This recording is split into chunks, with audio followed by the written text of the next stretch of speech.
Ɗorayi Top TV gidan labarai. Kada ku manta ku danna mana subscribe kana ku danna mana alamar ƙararrawa domin samun sababbin shirye-shiryenmu kyauta. Mun gode. Labarai daga Kannywood. A yau 'yar gidan Adam A. Zango wadda aka fi sani da Official Ummi ko in ce Ummi Rehab aka kawo kuɗin aurenta.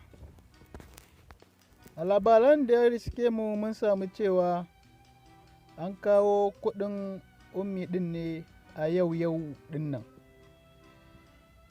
Da ɗan shahararren ɗan kasuwan nan wato Alhaji Sammani. Mutane da yawa na gani an yi shiga wuri, amma haƙiƙanin gaskiya hakan shine dacewa kuma abin da Adam A. Zango ya yi daidai cewar wasu. Duba da kyan yarinyar da kuma irin jikinta na girma, to duk daraja 'ya mace a ce tana ɗakin mijinta. Fitar hotunan nan ke da wuya, manya-manyan jaruman Kannywood maza da mata suka yi ta alasan barka, wasu kuma da mamaki da suka yi ta yi. Duba da shekarun yarinyar ƙarama ce, kuma duba da yadda matan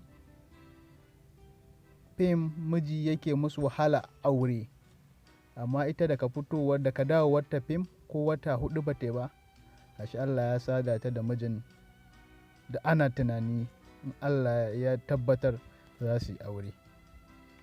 Wannan ba abin mamaki ba ne ba, kaɗan daga cikin ikon Allah cewar Adam A. Zango.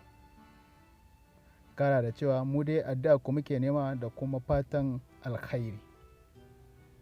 Wannan kenan. Domin samun zafafan labaranmu kada ku manta Ɗorayi Top TV ku danna mana subscribe kana ku danna mana alamar ƙararrawa. Mun gode.